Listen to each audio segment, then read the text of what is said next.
Hello. Norman Mangusin content na naman ha. Nagpapasintabi ako. Hayaan nyo, baka pag bandang January hindi na. Di ba? Yan din na sinabi ko noong November, pagdating ng December, sasama na ako uli kila Sir Ed Caluwag. Hindi, siguro, January, no, pasundot-sundot na lang dito.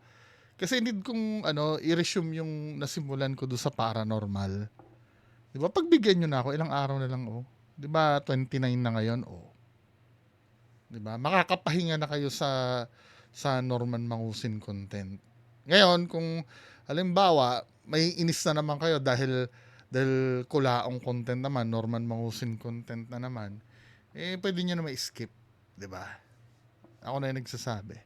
Para wala ng problema ha, beyond this point, hindi ko nakasalanan kapag nagalit na naman kayo, aawayin nyo na naman ako niyan. Na Norman Mangusin na naman, ginagatasan mo na naman, pinagkakakitaan mo na naman. Anyway, hindi kasi gusto kong yun nung in-upload ko kasi itong video ni Attorney Savvy, hindi ko masyado napapanood eh. Neto ko lang medyo napanood siya, may mga nalaman ako na parang nagtatali dun sa mga nakaraang araw na na kasi 'di ba, ang unang isipin, totoo ba sinasabi ng Ian na 'yan? Baka mamaya kasi yung Ian na 'yan pakawala din ni FLM, 'di ba?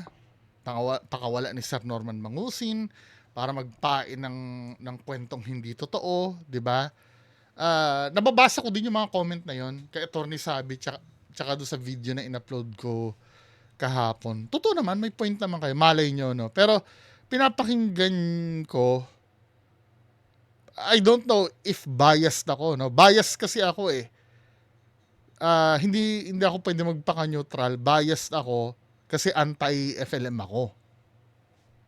'Di ba? Baka mamaya kasi biased lang ako kaya feeling ko may substance ang sinasabi ni Ian. Pero tingnan natin, samahan niyo ako, no? Isa-isahin natin yung mga sinabi ni Ian. Tulong yan. Konting tulong lang yan para makapag New Year ka ng mahusay. Salamat po, sir. Ma'am, sir. Ha? Lagi tayong ganito hindi talaga ako nagpapakita sa tao eh. Yun nga, ang problema, so inabutan nila Attorney Sabi ako dito sa video na to. Noong una, sorry Sir Ian, just in case na napapanood mo ko ha. Kasi noong una, lahat pala kami piniem niyan. Akala ko ako lang ang piniem niyan. Lahat ng mga anti-FLM na vlogger, piniem pala nito ni Ian. Umihingi talaga siya ng tulong. Now, ako kasi, nung nag-post yan ng video, napanood nyo ba yun? Pina-take down yun ni Attorney Sabi eh.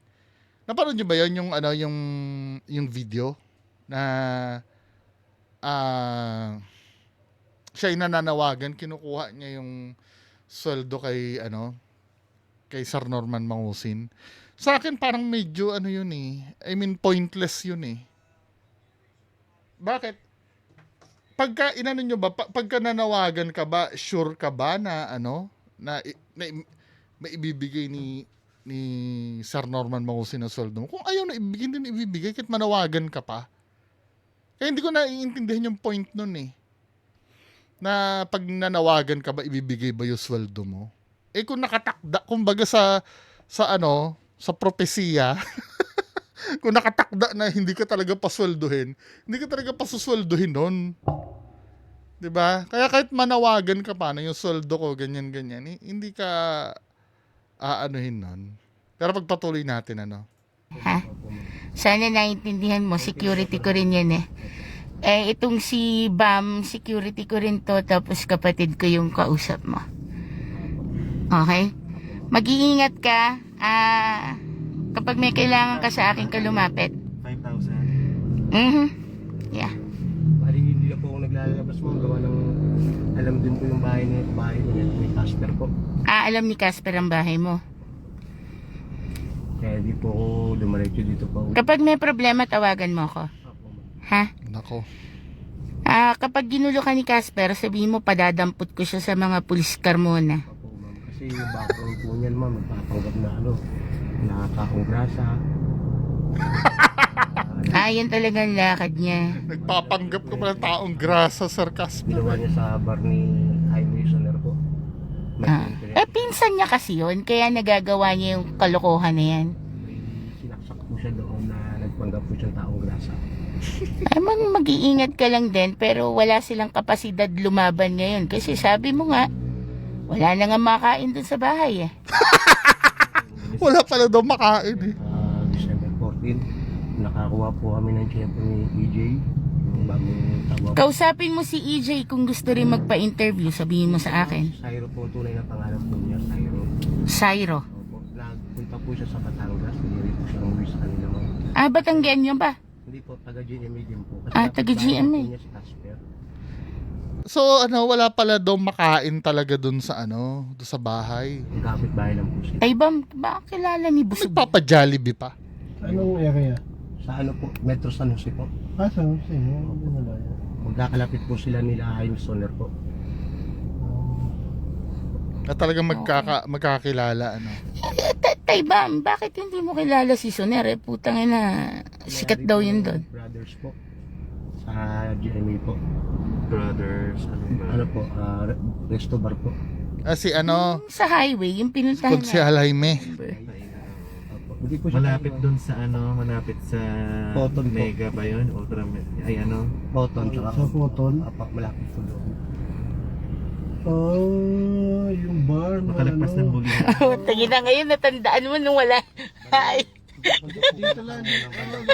Bago dumating ng Cotton, yung bar na kanto ng... Para kayong mga dito Opo, siya po. mga secret agent Pinsan daw yata ni Casper. Forward natin doon sa mga revelation. Ang usapan po namin doon is tulong-tulong lang po.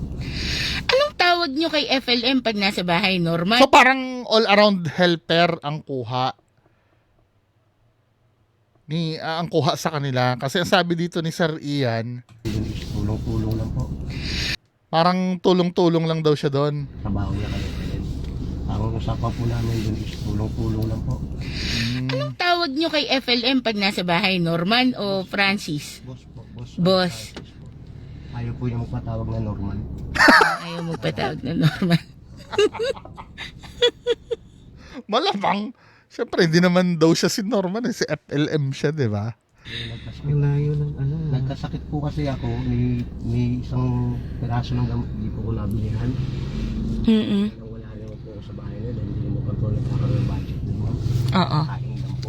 Kain lang. natin yung Ito ang hindi na let's say pagpalagi natin totoo yung sinasabi ni Sir Ian. So malamang kayo, some of you, 'di ba, nababasa ko skeptic yung iba, 'di ba? Katulad ng sinabi ko kanina, baka pakawala, no. Pero granting na 'yun ang dahilan. So kung titingnan niyo, no, ibang-iba ito do sa image na pinoportray niya sa social media. Kaya nga ito yung naiintindihan ko eh. Ito rin yung hindi ko naiintindihan pala na masyado siyang galante sa publiko. Pero sa loob pala nila parang yun, katulad yung may sakit siya hindi man lang siya mabilhan ng gamot. Na sobrang ironic kasi ang ginagawa nitong boss niya ay humanitarian. 'Di ba? Bakit sa mga sarili mong tao wala kang ganung puso? 'Di ba? Kaya ito yung dapat ma-realize ng mga miyembro ng FFCI nung araw eh. Kung ano ba talaga kasi ang nakikita nyo lang kay idol nyo, yung facade lang eh. 'Di ba? Hindi nyo nakikita yung loob. Now, pag nakita nyo na yung loob siguro, ligwak na kayo nun. 'Di ba? mga nagtili sa kanya ng mga Sir, ang alam ko po kasi si Casper is talagang sanggang dikit po sila. Magkumpahal po sila. Tapos marami po silang gustong mag-interview na palalabasin po ng tao, mga hindi po natuloy. Ang natuloy lang po yung Joshua. So, may plano silang maglabas talaga ng mga i-interviewin. Tungkol kanino? Tungkol kay MG? Hindi, anong point nun? Hindi, okay lang yun, ano? Kung halimbawa, kung ang i-expose kay MG, for example, si MG po pala ay isang drug lord, di ba? Yung public interest, yung si MG po pala ay smuggler, yung mga ganon. Kaya lang, may kaakibat na ano yun, na responsibility yun. Kailangan patunayan yun ang i-interviewin. Diba? Hindi pwedeng daldal lang. Katulad nung ginawa nung Joshua, ang daming sinabi nung Joshua. Tapos bandang huli, ilalaglag din pala. So plano pala nila na na gayahin yung ginagawa ni Makagago na na mag-interview. O si OG Na kung tutuusin mo, anong magiging benefit nun? po natuloy. Ang natuloy lang po yung Joshua na nagpanggap po si OG Secret po. Mabuti yung nanawagan kayo, lumayas na kayo. Kasi Ito yung pinakatanga eh. Yung Joshua, pagpanggapin mo na OG Sacred, na para bang ang iniisip, di ba OG Sacred yung sumuntok kay Makagago ng sunugan, tama? Rapper yun eh. Hindi ba nare-realize ni FLM na mas kilala yung rapper na yun kaysa sa kanya? Di ba? Secret po. Mabuti yung nanawagan kayo, lumayas na kayo. Kasi Maraming galit sa natakot tao na po kami sir, gawa nung nagsabi po sila may iwan muna kami doon, masama po pakaramdam ko noon. Kasama ko po yung bata na papalamig daw po na muna sila dahil baka po may dumating daw pong warrant. Kasi may Nawaran si Mangusin. Alam niya, no? Alam niya may darating pala siyang warrant. 'Di ba? Papahinga daw mo. Talagang balak niya talagang takasan yung warrant. Ayon dito sa kwento ha. Ito yung sinusundan ko. 'Di ba? Iiwanan sila doon. Papahinga daw muna siya kasi baka may ng warrant. So aware siya. So ang pinapalabas niya sa publiko parang wala yun. Eh di magpiyansa, wala yun. Pero iniiwasan niya pala. Maraming galit sa tao. natakot na po kami sir, gawa nung nagsabi po sila may iwan muna kami doon, masama po pakaramdam ko noon. Kasama ko po yung bata na papalamig daw po na muna sila dahil baka po may dumating daw pong warrant. Kasi may Sinong may darating na waran? Si Mangusin. Apo. Okay. Umalis po sila ng December 40 na madaling araw. Okay. Tapos ang narinig ko po sa usapan nilang dalawa is Pasay po. Tapos nagulat na lang po, nag-live na sa Baguio daw sila. Talaga nililigaw niya. Ito yung nag-heritage siya, no? Parang nafe-feel niya, lalabasan talaga siya ng warrant. Yari pa naman siya pag na-warrant siya, tapos mag-Christmas break, may post kasi si Attorney Sabi. May post si Attorney Sabi na gusto mo, lakarin ko i-warrant. Parang something na, hindi exact words, Pero parang sinasabi niya ni Attorney Sabi yun na paano kung labasan ka na warrant ngayon at abutin ka ng New Year, di ba? Hindi ka makakalabas hanggang New Year. Kaya yung pala yung purpose, kaya nagbagyo-bagyo ito kunyari, na yung pala nasa Heritage Hotel siya, di ba? Kaya ang alam ko po sa Heritage lang. Tapos nung nalaman po nilang wala na kami, bumalik po siya sa bahay. Yung pala yung purpose na yung sinasabi niya may business meeting. Yan yata yung naka-Amerikana siya, di ba? Yung naka-Kingsman na yun pala yun. So, yun yung pagkakataon nilang lumayas sila nung iniwan sila nila Casper. Di ba? Tapos nung nalaman po nilang wala na kami, bumalik po siya sa bahay. Tapos nagalit po sa akin na bakit daw ako lumayas. Lalo daw po akong takot. Oo. Boss, ako, masama akong pakiramdam ko. Okay. Hindi ko kaya magtrabaho. Siyempre, isang po pa anong kakain dahil di po ko gagalaw, hindi po ko kakain. Correct. Umpisa na po ako umalis. Sabi niya, hindi. Traidor kayo. Iniwan niyo ako. So, tapos sabi ko, boss, baka pwede kong makuha kapiraso sahod ko. Yung natitira para sa pamilya ko. Sabi sa akin, wala na akong pakialam sa'yo. Mag-ingat ka na lang. Yun na po sinabi sa akin. Kaya Okay. hindi po ako dumiretso sa amin pauwi. Nung una pa lang ba, bago mangyari yan, naniniwala na kayong Marcos yun? Ang ayon po sa kwento ni Casper po is Marcos. Yung nakita ko po ng personal, siyempre po, tayo po may kanya-kaya po tayo paningkad ng tao po, di ba po? Malayo po talaga sa itsura. Opo, malayo po. Malayo doon sa May group itsura. po. So itong kinuha nila nag-iisip din, siyempre, ayoko din naman, siyempre may magsasabi sa inyo, no, bakit ka pumunta doon? Kung siyempre, hindi ko naman masisi, dahil may pangangailangan, kaya pupunta doon kay Norman Mangusin, di ba? At to be fair naman, si Sir Norman Mangusin ay kilala naman talaga, sikat. Now, yung pagiging sikat niya, sa mga ordinaryong tao kasi na hindi naman invested sa istorya nito, pwede kasi isipin baka naman naninira lang kay Norman Mangusin or di ba? Ibig ko sabihin parang syempre may doubt ka pa rin, malay mo totoo naman si Sir Norman Mangusin. Hindi mo naman masisisi sa tao yan until such time na nandun na siya, nakikita niya na yung yung maaaring maging problema. 'Di ba? Iniwan yung bata na tinutukoy, sino 'yon? Paki-comment ka sa baba, yung bata na tinutukoy daw na iniwan daw sa kanila. Siya na sanay Maitim na maitim sa personal, po. Yun, kung anong itsura niya sa show, sa kung... Ayun talaga Basta yun. marami po akong na-discover sa bahay niya, ma'am, na willing ko naman po sabihin sa inyo.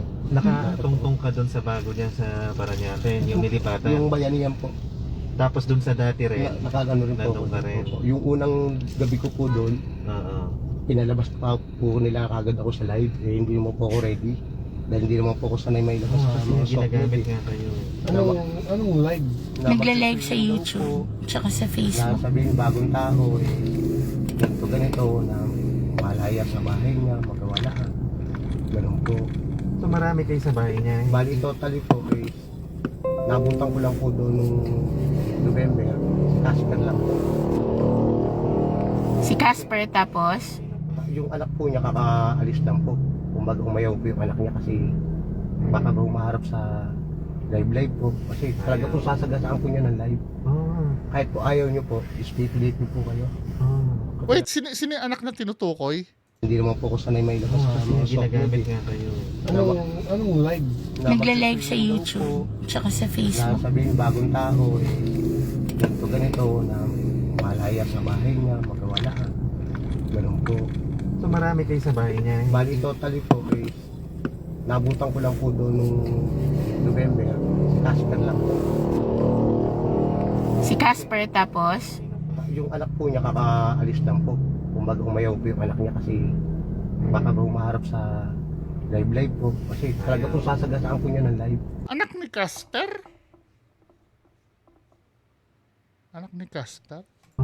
Kahit po ayaw niyo po, split po kayo. Katulad po pag magbabasa ng comment, pababasahin sa inyo. Pag binasa mo lang po, aasarin ka pa.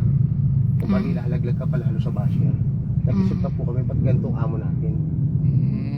Kaya sabi po ni EJ, ni Cyro po, Kuya, mag-isip ka na rin, sumabay ka na sa akin kung ayaw mong madamay.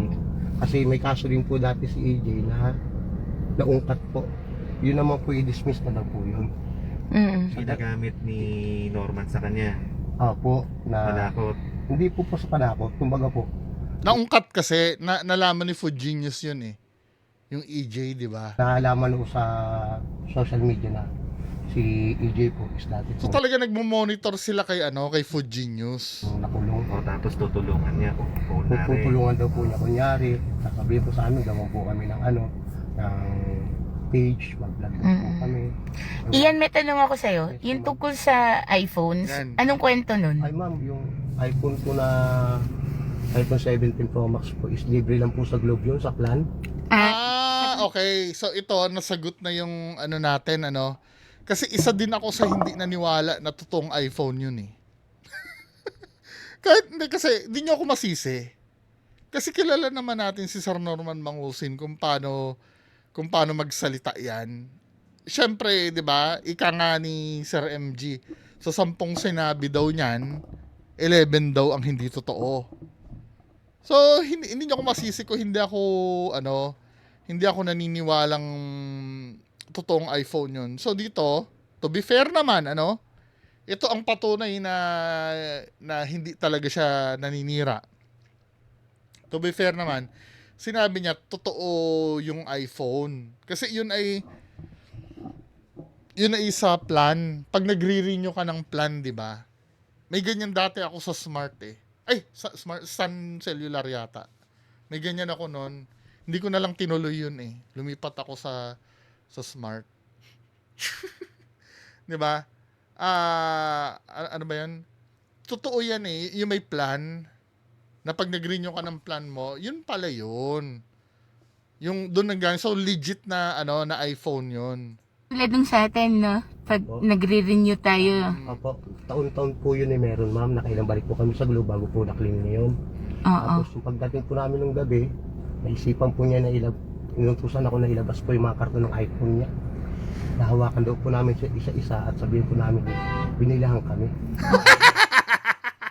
So hindi totoo yun. Na mga kahon lang pala ng lumang iPhone niya yun. Yung pinahawak kila Ian na, di ba? Naalala niyo yun? Nung time na lahat sila daw may iPhone sila lahat na napa-Christmas sa kanya. Yun yun. Tignan nyo kung gaano ka-pathetic, men, Na, kahit ako di ko naintindihan ba't kailangan i-flex mo yun eh. Kaya talagang, pagka nag-flex yun si Sir FLM, hindi natin alam talaga kung totoo. Wala po lang. Wala palang laman. Tapos, ang style po is nung napunta po kami nung Newport po December 7 po. May kausap po siyang tao para bumili po nung Sa binenta. binenta po niya. So yun na reason kung bakit pumunta sa Newport.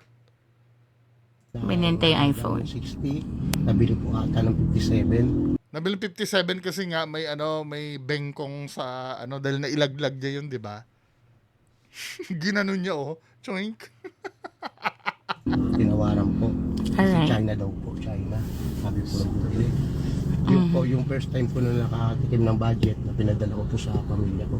Then after po, Ayun ang pinangsoldo sa kanila. wala na po. Alright. Opo. Kahit lumalapit po kami, sir, baka pwede pong To be fair naman, nabigyan pala talaga sila. 'Di ba? Nagiging fair naman tayo. Nung naibenta yung cellphone, nagkaroon naman sila. boss. Ay, magpunta kayo, tawag tayo sa YouTube, pagkakaroon kayo. Ganun lang. Dapat natanong ni paano nakabalik sa Newport ni Attorney Savvy? Paano siya nakabalik sa Newport? Na-ban ba talaga or ano? Sana yun ang itanong ni Sir MG, no? Sinasabi. Wala po ibang buhayan, ma'am, sir. Oo, ano? Ganun lang po sinasabi. Wala po ibang buhayan, ma'am, sir. Oo, ano na. Marami. Alam naman namin yun. Kaya Walang kabuhayan. tataka kami, paano nagkakaroon siya pa ng tao na katulad niyan nung namili yata ng Jollibee kasi kaya siya nagpakain ng Jollibee kasi nung 24 ng gabi nagpakain ako ng mga tao, mga 200 people. Po niya, ma'am, tapatan kayo. Oo, tinapatan niya kaya Kayo, nag-Jollibee ma'am, siya. legit. Bukod naman po sa kanya, hindi naman po sa pag-aano sa inyo, ma'am. Na, gano'n. Legit naman po kayo. Narinig ko po sa live na lagi po kayong binabanatan. Lagi na talaga ako binabanatan. Crush ko nga daw siya. Malaki daw po ang gusto nyo. Tapos yung lumabas po yung video na si Jad Tibera po. Yun po galing po kami sa sa Quezon City. Sa Starbucks po kami nagkita-kita po. O sa Starbucks sila nagkita. Saan sila nagkita? Po. Yun po galing po kami sa sa Quezon City. Quezon Sa City. Starbucks po kami nagkita-kita po. So nag-Starbucks sila sa Quezon City. Oo. Tapos po, ang pinag-usapan po nila, about po sa pera. Gusto ni FLM po na mag-show po sa sabungan ng 5 million, magbibigay po yung kasama ni Ed Rivera sa kanya. Yun pala. So nagkita sila sa sa Starbucks. So yung pagtulong na yung sa mga yung maghi-humanitarian sa may mga hydrocephalus daw. siguro yun ay isa sa napag-usapan yun, di ba? Pero ang main target doon, may kasama si Sir Jadera na di umano daw ay niyayaya niya magsosyo sa bunga ng 5 million. At Okay. ano daw po yung sabungan na Ilorde po. Oo. So, nami-mention yan eh. Kinalkal ko yung video na yan. Ito pala yan. Ito ay nung December 5 daw. So, tumutugma sa timeline ni Ian. November siya, 'di ba, employed. So, December, 'di ba? Ito 'yon. Abangan daw sa December 5 na hindi ito nangyari. Oh, eto na yung continuation nung aking sinabi. Eh nga pala, darating ako dyan sa December 5, sa Ilorde. Ha? May pasabong si Raymond ng BF City at saka si Abin ng 4 Lines. Ano yan? 2 hits ulutan. Siyempre, darating ako. At marami akong entry dyan. Ngayon, siyempre, yung entry ko, itinago ko yung pangalan para hindi makita Itinago ang pangalan dahil iba yung mag-e-entry. Kunyari, tinago mo na nandoon ka. ang akin kasi bugbog sirado ko sa inyo eh. Pero this time, gagante ko sa inyo. So, ang nakikita ko dito, ito theory ko lang naman. Huwag niyo i-quote dito. Since may nahikayat si Sir Norman Mangusin dito. Si Jad Tibera po. Mm-mm. Yun po galing po kami sa sa Quezon City, sa Starbucks po kami nagkita-kita po. Tapos po ang pinag-usapan po nila about po sa pera. Gusto ni FLM po na mag-show po sa sabungan ng 5 million, magbibigay po yung kasama ni So, ito na yon yung mag-e-entry siguro. Jad Tibera sa kanya. At Okay. ano daw po yung sabungan na Ilorde po. Oo. Opo, bali mag-ano po tawag doon, Sasabong sila sa Ilorde. magkakaroon po ng sarili. Parang branch po. Entry. Magkakaroon ng entry. So magtatayo sila ng Opo, parang opo. Ilorde. Ilorde po. Hindi, mag-ano ng entry, ito na yon. Saan na ba yon? Ito na yon yung sinasabi niya. Galing palang kaibigan ni Sir Jadera. Ito na yung continuation nung aking sinabi. Eh nga pala, darating ako dyan sa December 5, sa Ilorde. Ha? Oh. May pasabong si Ito yata si Mr. M daw. Tama ba ako? Correct me if I'm wrong baka mali ako. Ito si Mr. M. So, ang palalabasin niya kay Mr. M, meron siyang entry. Raymond ng BF City at saka si Abin ng 4 Lines. Ano yan? 2 hits ulutan. Siyempre, darating ako. Oh. At marami akong entry dyan. Ngayon, siyempre, yung entry ko, itinago ko yung pangalan para hindi makitang akin. Kasi 'Di ba? Itinago niya kunyari, pero ang mag-entry nun yung kaibigan ni Jadera. Ay, nako, Sir Norman Mangusin.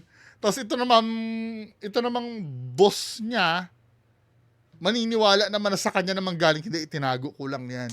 Pero may iba siyang nahikayat na mag-entry. 'Di ba? Pero hindi natuloy ito noong December 5 dahil for sure dapat ibibidyo niya yan kung natuloy yan. bugbog sirado ko sa inyo eh. Pero this time, gagante ko sa inyo. As in, ako naman ang manggugulpe. Oh, kita-kita tayo December 5. Ilorde Sports Complex. Tama ba? Ilorde Sports Complex. Oh, darating ako. Palaban niya ni Abin at saka ni Raymond ng BF City. Larga na. Oh, larga na. Alam nyo na. Alam nyo, hindi ako lumulutang sa sabungan kapag hindi ko kayang dalhin yung aking kayabangan. Kaya, sige. So ito pala yon. Ito yung kinikwento ni Ian. Ang nangyari, parang branch po. So magtatayo sila ng parang Entry yon. Yung sa Ilorde Stadium. Branch lang ang nasabi nito, 'di ba? Medyo nagkalituhan lang pero yun yung entry. Ilorde. Ilorde po. Ang nangyari po, hindi po pumayag yung Tama. parang nag-isip po yung kausap niya. 'Di ba? Hindi pumayag. Kasi nga hindi natuloy Walang nangyaring ganon. Kasi inaabangan din namin 'yan na magsasabong siya doon. 'Di ba? Oo. Nag-isip po. Kasi alam Kasi ano po pagdating po sa bahay, sabi niya, may magkakapera tayo typing. Yung po kagad sinabi niya. So, alam ko na po sa iyo na kung gayon yung sinabi niya, scam na po niya yun. So, kami po yung nakaprong doon. Siyempre, di po namin alam kung nakuha na kami ng picture. Di, makalagay po kami sa alanganin. Oo nga, 'di ba? Oo. Eh nang natakot lang po talaga kami nung ano, one time po may pumunta po doon na taga Tarlac daw po, na hinahanap po siya para magpa-picture. Pumasok po sa grahe po. Kasi bukas po yung grahe, lumabas po kasi si Casper, bigla po Casper. Nagulat po ako. Eh nakahiga po ako sa may sopanon. Oo. Kasi sa hilo po So pinasok sila, no? sa plato. Tumakbo po sa akin, kuya, may tao sa akin. Hindi naman po ko makalapit. Kasi kilala lang nila po ako, sabi sa akin, ikaw ba si Ian?